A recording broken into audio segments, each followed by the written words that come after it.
தயவு பதிவு 1. அருட்பெருஞ்சோதி அட்டகம். அருட்பெருஞ்சோதி அட்டகம் உரை விளக்கம் அருளியவர் தயாநிதி சுவாமி சரவணானந்தா, திண்டுக்கல். அருட்பெருஞ்சோதி அட்டகம் உள்ளடக்கம்: சத்திய வார்த்தை, ஜோதியின் தத்துவம், திரு அருட்பிரகாசர் துதி, உபதேசம். தயவு நூல் அருட்பெருஞ்சோதி அட்டகம். முன்னுரை. அருட்பெருஞ்சோதி ஆண்டவர் உண்மை முழுமையாக வெளியாகி உலக மக்கள் சமுதாயத்திற்கு உயர் இன்ப வாழ்வு தருவதாகும். அகல் வான்வெளி நிறை பரம்பொருள், அகண்ட வான்வெளி நிறை பரம்பொருள் அருளே தனது தன்மையாய், அதுவே எல்லாமாய் என்றும் விளங்கச் செய்து கொண்டுள்ளது. ஆகையால் அந்த இறை தன்மையே அதாவது திரு அருளே நாம் ஆகி இருந்து ஆனந்தமாய் வாழ்ந்திட உதவ வந்துள்ளது வள்ளலார் அருளிய திரு அருட்பா. கற்பனை கடந்த கடவுளின் அடியும் முடியும் நடுவும் நிறை அருள் வண்ணமே ஆகும். ஆகையால் இத்திருவருட்பா ஏதோ திருவருளால் பாடப்பெற்றது மட்டுமல்ல, அருளே இந்த பா ஆகி வெளிப்பட்டு மக்களினத்திற்கு அருட்பொதுநெறி காட்டி நிலைத்த இன்பப் பெருவாழ்வில் கூட்டி வைக்க வந்துள்ளதாம். அருள் ஆண்டவர் அகண்ட பேருருவாய் உள்ளவர். அருள் ஞான பக்குவ மனிதனின் சத்திய ஞான ஆன்ம ஆலயத்தில் அருட்பெரும் ஜோதியாய் எழுந்தருளி தனிப்பெரும் கருணையால் தனது அடி முடி நடு உண்மையெல்லாம் கண்டுகொள்ளச் செய்து அனுபவத்தில் அடைய வேண்டி அருட்பெரும் ஜோதி அகவலையும் திருவடி புகழ்ச்சி பாவையும் இந்த அட்டக துணை நூலையும் நம் வள்ளல் பெருமான் மூலம் அருளி செய்துள்ளார். இந்த நூற்களின் உண்மை விளக்கங்களையும் யாவரும் நன்கு அறிந்து ஏற்று அனுபவத்தில் கொள்ளச் செய்யவே தெளிவான உரை நூல்கள் சென்னை ராமலிங்கர் பணிமன்றம் மூலம் முதல் பதிப்பு பிப்ரவரி 1980 வெளியிட்டுள்ளோம். மேற்கொண்டு இப்போது இந்த அட்டகம் பலரால் வேண்டப்படுவதால் நம் தயவு நூல் அறக்கட்டளை மூலம் மறுபதிப்பாக வெளியிட நேர்ந்துள்ளது. இந்நூலில் உள்ள பிற முக்கிய பாக்களின் விளக்கங்களும் அப்படியே இணைக்கப்பெற்றுள்ளன. மூவியல் இறை அனுபவம், அதாவது 3 இயல் இறை அனுபவம் நாம் பெறுவதற்கு என்றே அருள் ஆண்டவர் பிரபஞ்ச காரியத்தை மேற்கொண்டுள்ளார். அவர் ஒருவரே அருளால் அருவமாய் இருந்தும் இல்லாததாயும்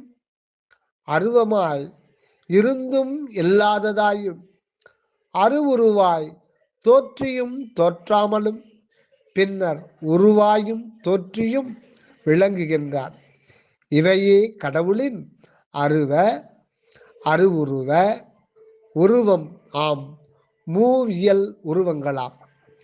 இப்படியுள்ள 1 கடவுள் மனிதனின் ஆன்ம சிற்றணுவில் வெளிப்பட்டு இவனது நிறை அருள் அனுபவத்தில் ஞான தேகம், பிரணவ தேகம், சுத்தமாதி தேகம் ஆக திரிதேக சித்தி கொண்டு திகழ்கின்றதாம். ஆன்ம விசாரத்தால் சிறநடு அருவுருவ நிலை நின்று வாழும் போது நிறை தயவு பெருவாழ்வு உண்டாகும். ஆத்ம விசாரத்தால் சிறநடு அருவுருவ நிலை நின்று வாழும் போது நிறை தயவு பெருவாழ்வு உண்டாகும்.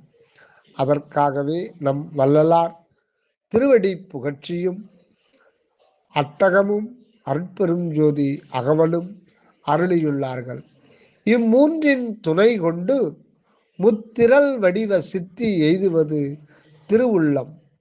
இந்த உயர் பயன் கருதியே இவற்றிற்கு அருள் உரை காண நேர்ந்தது. அட்டக உரை நூல் மட்டும் கைவசம் இல்லாத காரணத்தால் இப்போது தெளிந்த முறையில் வெளிக்கொணரப்பட்டுள்ளது.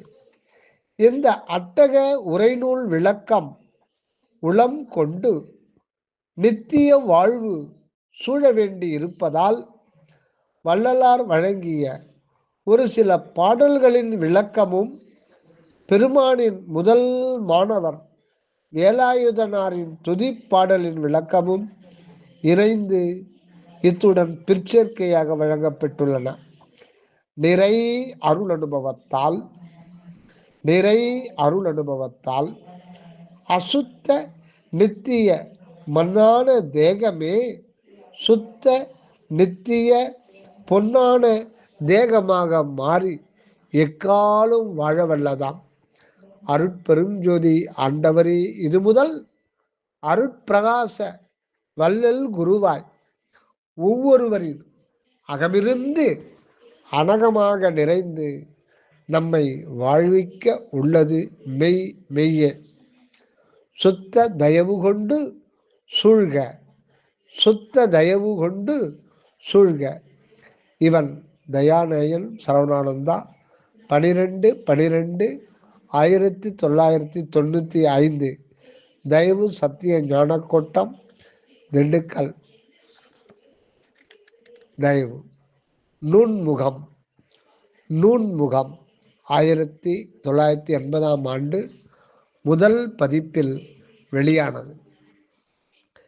திரு அருட்பிரகாச வள்ளலார் தாம் பெற்ற இறை அனுபவத்தை இனிய எளிய தமிழில் அருமையான பாடல்களாக பாடியிருக்கின்றார். கற்றாரும் மற்றாரும் படித்து அனுபவித்து இன்பம் அடையும்படி அவர் பாடியிருக்கும் பாடல்கள் 8000த்திற்கும் மேற்பட்டவை. இந்த பாடல்களின் தொகுப்பே திருவருட்பா. திருவருட்பாவில் உள்ள பாடல்களை எல்லாம் புரிந்து கொள்ளுவதற்கும் அவற்றை அனுபவித்து பயன் பெறுவதற்கும் வழிகாட்டக்கூடிய பதிகங்கள் 3. அவை திருவடி புகழ்ச்சி, அருட்பெரும் ஜோதி அகவல், அருட்பெரும் ஜோதி அட்டகம். இவை அருட்பெரும் ஜோதி ஆண்டவரின் உண்மை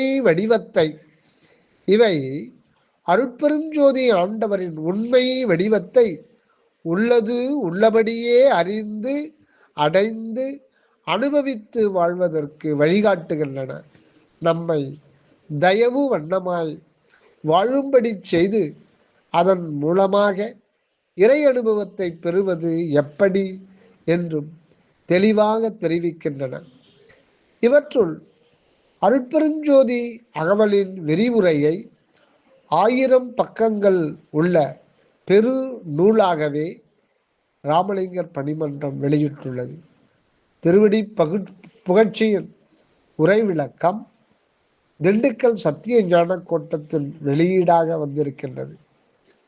அருட்பெரும் ஜோதி அட்டகம், ஜோதி தத்துவம், சத்திய வார்த்தை, உபதேச வெண்பா தொழுவூர் வேலாயுத முதலியார் இயற்றிய திரு அருட்பிரகாச வள்ளலார் துதி ஆகிய 17 பாடல்களின் விளக்க உரையை கொண்டதாக இந்நூல் வெளிவருகின்றது.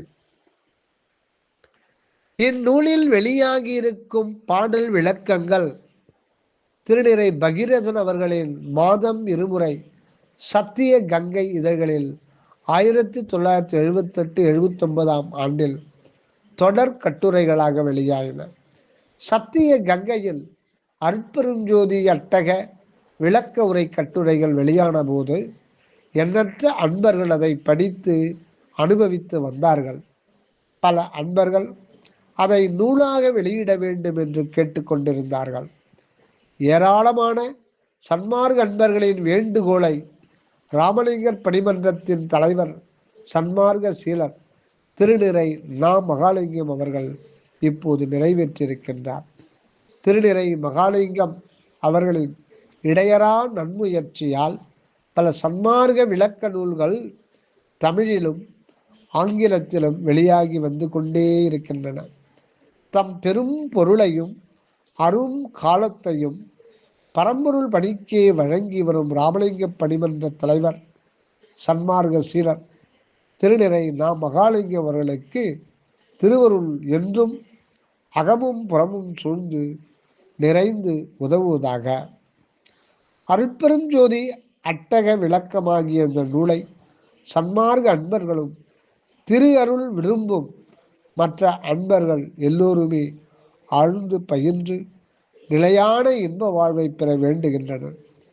மெய்ப்பொருளை உள்ளபடியே உணர்ந்து உள்ளத்தில் பதிய வைத்து அன்றாட வாழ்விலும் பெருநிலம் பெறுவதற்கு இந்த நூல் நல்ல ஒரு வழிகாட்டியாக உதவும். அருட்பெருஞ்சோதி அருட்பெருஞ்சோதி தனிப்பெரும் கருணை அருட்பெருஞ்சோதி. இவன் தயாநேயன் சரவணானந்தா, தயவு சத்திய ஞான கூட்டம், திண்டுக்கல். அருட்பெரும் ஜோதி அட்டகம். அடுத்து முகவுரை. முகவுரை. சன்மார்க்க அன்பர்கள் அருட்பெருஞ்சோதி அகவிலை ஓதும் போது அதனுடன் அருட்பெருஞ்சோதி அட்டகத்தையும் சேர்த்து ஓதுவது ஒரு வழக்கமாயிருக்கின்றது. அட்டகம் என்றால் சூக்கும உடம்பு. அட்டகம் என்றால் சூக்கும உடம்பு, அதாவது உள் உடம்பு என்று பொருள். இது நமது உடம்பின் இரண்டாவது பகுதியை குறிக்கும். நமது உடம்பு 3 பகுதிகளை உடையது. நம் கண்ணால் பார்க்கும் உடம்பும் இதில் இயங்கிக் கொண்டிருக்கும் மூச்சும் சேர்ந்தது தூல உடம்பு. இது நமது முதல் பகுதி. நமது உணர்வும் அறிவும் சேர்ந்தது சூக்கும உடம்பு. இது நமது உடம்பின் இரண்டாவது பகுதி. இந்த 2 உடற்பகுதிகளுக்கும் காரணமாக இருப்பது காரண உடம்பு. இது நம் உடம்பின் 3வது பகுதி. இந்த 3 உடல் பகுதிகளிலும் ஐம்பூதங்களின் முதல் பூதமான ஆகாச பூதம் நிரம்பி இருக்கின்றது. ஆகாசமோ அகர எழுத்தால் குறிக்கப்படுகிறது. நம் தேகத்தின் 3 பாகத்திலும் இந்த ஆகாசம் பரவிக்கின்றது. அது அந்தந்த பாகத்திலும் தூலமாகவும் சூக்குமமாகவும் காரணமாகவும் மறைந்தும் மறையாமலும் விளங்கி கொண்டுள்ளது. தூல வாழ்வின் மூலமாகத்தான் நமக்கு அனுபவங்களும் வருகின்றன. ஆகையால் இந்த தூல உடம்பில் காணும் ஆகாசத்திற்கு ஒரு குறிப்பிட்ட அளவு கூறப்பட்டிருக்கின்றது. ஆகாசத்தின் நிலை கணிதத்திற்குள் வைத்து அளவிட முடியாத பெரிய நிலை. ஆகாயத்தின் ஒரு சிறு பகுதிதான் மனித உடல். இந்த மனித உடலையே சிற்பிரபஞ்சம், அதாவது அறிவு உலகம் என்று சொல்வார்கள். மனித உடல் ஓங்கார வடிவத்தில் முழு தன்மையும் பெற்றது. இதன் தூல வடிவம் எஞ்சான் அளவுடன் திகழ்வது. அந்த 8 என்ற எண்ணை ஆ என்ற எழுத்தால் எழுதுவார்கள். ஆ என்ற எழுத்து 8 என்ற எண்ணை குறிப்பது போல ஆகாயம் என்ற பொருளையும் குறிக்கும். எறும்பும் தன் கையால் எஞ்சான் என்பது பழமொழி. எறும்பாக இருந்தாலும் சரி, மற்ற எந்த உயிராக இருந்தாலும் சரி, அதன் கையால் எஞ்சான் அளவே அதன் உடல் இருக்கும். எறும்பும் கையால் எஞ்சான் என்ற பழமொழியில் கை என்பதற்கு அனுபவம் என்றும் பொருள் உண்டு. எந்த உயிரின் உடலிலும் எட்டின் அகமாக விளங்கும் ஆகாயத்தின் வடிவே ஆகும் என்பது அனுபவம். இங்கே ஆகாயம் என்பது ஞான ஆகாயமாக விளங்கும் அருள் ஒளியை குறிக்கும். ஆ என்ற எழுத்து மற்ற எழுத்துகளிலும் கலந்து இருக்கின்றது. இதுபோல ஆகாயம் ஆகாயம் என்ற பூதமும் மற்ற பூதங்களில் கலந்து இருக்கின்றது. அட்டகம் என்பதில் அட்ட என்பது அஷ்ட என்ற வடமொழி சொல்லின் தமிழ் வடிவம். அஷ்ட என்பதற்கு வடமொழியில் 8 என்று பொருள். அட்ட பிளஸ் அகம் அட்டகம், அட்ட பிளஸ் அகம் அட்டகம். நமது உடல் அட்டமூர்த்தங்களால் ஆனது. பஞ்சபூதங்களுடன் சூரியன், சந்திரன், ஆன்மா, அதாவது இறைவனை தன்னுள் பெற்ற உயிர் ஆகிய இந்த 8 அகமாகவே ஆகாயம் அட்டகம் விளங்குகிற ஆகாயம் அட்டகம். நமது உடல் அட்டமூர்த்தங்களால் ஆனது. பஞ்சபூதங்களுடன் சூரியன், சந்திரன், ஆன்மா, அதாவது இறைவனை தன்னுள் பெற்ற உயிராகிய ஆன்மா இந்த 8 அகமாகவே விளங்குகின்றது ஆலயம் அட்டகம். நம் சூக்கும தேக அனுபவ நிலையை உணர்த்த வந்தது அருட்பெருஞ்சோதி அட்டகம். நம் சூக்கும தேக அனுபவ நிலையை உணர்த்த வந்தது அருட்பெருஞ்சோதி அட்டகம். இது 8 செயல்களை உடையது. இதில் முதல் 4 பாடல்களும் சத்விசாரத்தால் பெறப்படும் உண்மையை விளக்குகின்றன. அடுத்த 4 பாடல்களும்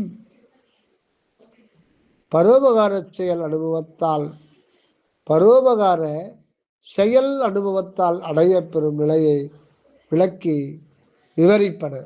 அருட்பெருஞ்சோதி அட்டக 10 பாடல்களில் என்ன கருத்து வருகின்றது என்பதை பார்ப்போம். முதல் பாடலில் அருட்பெரும் சொற்றொடர் 12 முறை வருகிறது.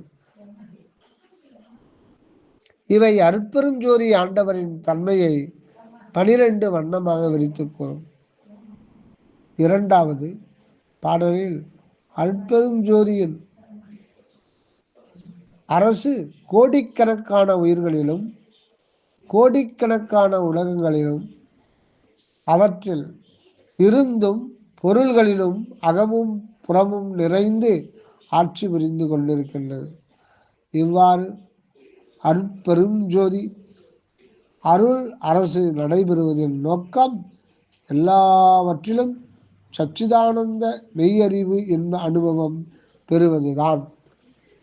அடுத்து 3வது பாடலில் மக்கள் கண் முதலிய பொறிபுலன்களாலும் மனம் முதலிய கரணங்களாலும் இறைவனை காண முடியவில்லையே என்று எண்ணி ஏங்கியிருக்கின்றார்கள். அவர்களுக்கு மிக நெருங்கி இருக்கும் ஒரே பொருள் கடவுள்தான் என்று வள்ளல் பெருமான் தெரிவிக்கின்றார். அப்படி நெருங்கி இருக்கும் இறைவன் முதலும் முடிவும் இல்லாதவன், நித்தியமான மிக நுட்பமான வடிவத்தை உடையவன். இந்த இறைவன் தன் அருளால் தன்னை சிறிது சிறிதாக மனிதனிலே வெளிப்படுத்திக் கொண்டிருக்கின்றான். தன் நுட்பமான நிலையை சுற்றி வளர்கின்ற அருள் உணர்வு அருட்பெரும் ஜோதியாய் நின்று அனைத்தையும் ஆள்கின்றது. அடுத்து 4வது பாடலில் அறிவினாலே இறைவனை அடைந்து அனுபவித்து விடலாம், அறிவினாலே இறைவனை அடைந்து அனுபவித்து விடலாம் என்று எண்ணி முயன்றவர்கள் எல்லாரும் அவ்வாறு அடைய முடியாமல் மௌனிகளாகிவிட்டனர். அறிவுடையவர்களை மௌனிகளாக்கி இறைவன் இப்போது அருட்பெரும் ஜோதியாகி நம்மை ஆண்டு வருகிறார். 5வது பாடலில் இறைவன் 6 அந்தங்களுக்கும் முழுமையாக விளங்காதவன், அவைகளை கடந்தும் நிற்பவன். அவ்வாறு இருக்கும் இறைவனை அவன் அருள் கொண்டு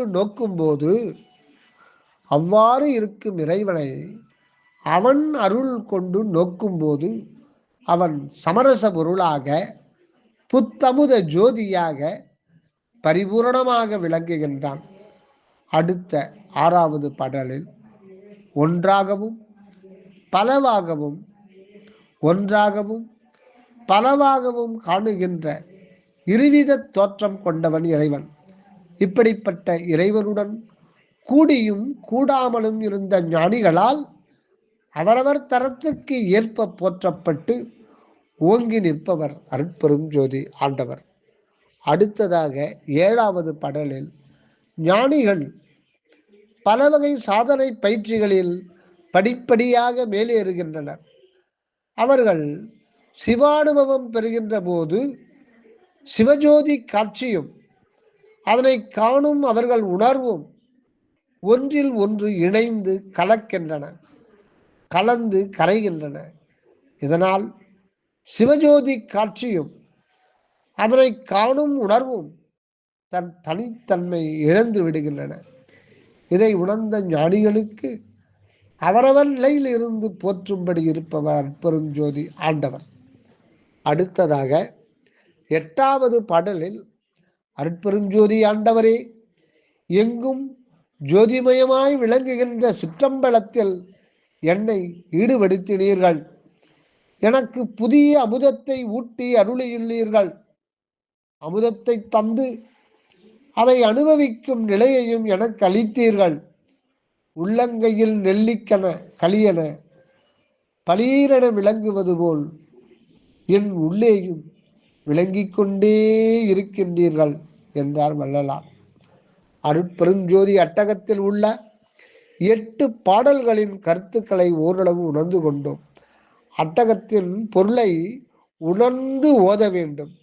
அவ்வாறு ஓதி வந்தால் அருட்பெரும் ஜோதியை உணர்ந்து கொள்ளலாம். அந்த உணர்வுடன் வாழ்ந்து என்றும் இன்பத்துடன் விளங்கலாம். வடலூர் சத்திய ஞான சபையின் உண்மையை அருட்பெருஞ்சோதியின் முழு விளக்கத்தையும் உலகம் தெரிந்து கொள்ள தொடங்கி இருக்கின்றது. இதனால் உலக மக்கள் வடலூர் சத்திய ஞான சபைக்கு தொடர்ந்து வருவார்கள். அருட்பெரும் ஜோதியை தரிசிப்பார்கள். தங்கள் அகத்தில் அருள் விளக்கம் பெறுவார்கள். உண்மையான இன்பத்தை அடைவார்கள். தங்கள் நித்திய வாழ்விலும் சுத்த சன்மார்க்க முறையை கடைபிடித்து ஒழுகி ஓங்குவார்கள். வடலூர் பெருவெளிக்கு வரும் உலக மக்களுக்கு நாமும் நல்ல வழிகாட்டியாக இருந்து உதவ வேண்டும். இதன் மூலம் உலக மக்களுக்கு ஒரு புதிய வாழ்வு ஏற்படுவது நிச்சயம். இந்த புதிய வாழ்வு பழைய சமய மத சார்பு உடையதாக இருக்காது. இன்றைய பொது உடைமை சமுதாயத்தின் நாத்திக வாழ்வாகவும் இருக்காது. புலன் இச்சைக்காக வாழும் வாழ்க்கைதான் வாழ்வு என்று எண்ணிக்கொண்டு அதற்காக விஞ்ஞானத்தை பயன்படுத்தும் புதுமை போலி வாழ்வாகவும் இருக்காது. அருட்பெருஞ்சோதி உணர்வுடன் வாழும் புனித வாழ்வு உள்ளத்தில் தயா உணர்வையும் உண்மையான ஞான விளக்கத்தையும் உண்டு பண்ணும். தினசரி வாழ்வில் எல்லா மக்களும் அன்புடன் ஒத்து வாழ்வார்கள். இன்பத்தில் தழைத்தும் ஓங்குவார்கள். இதுதான் வள்ளலார் வழங்கியிருக்கும் சுத்த சன்மார்க்க வாழ்வியல் நெறிமுறை.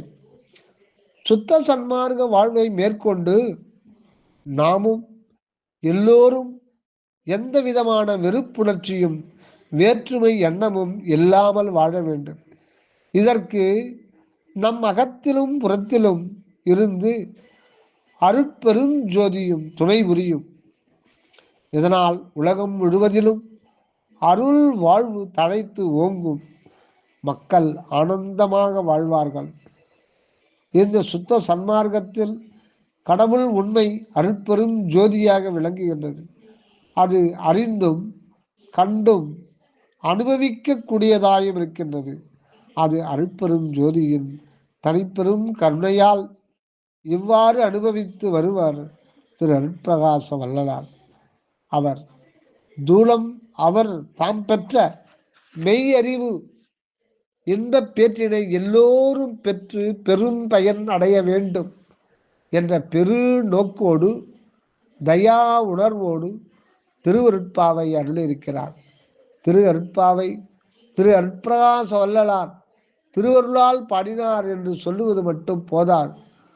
திருவருள் இன்னது என்று திருவருள் என்னது என்று உள்ளபடி உணர்ந்து கொள்ளவும் திரு அருட்பா உதவுகின்றது. திருவருளால் அருட்பெரும் ஜோதியை கண்டுகொள்ளவும் திருவருட்பா உதவுகின்றது.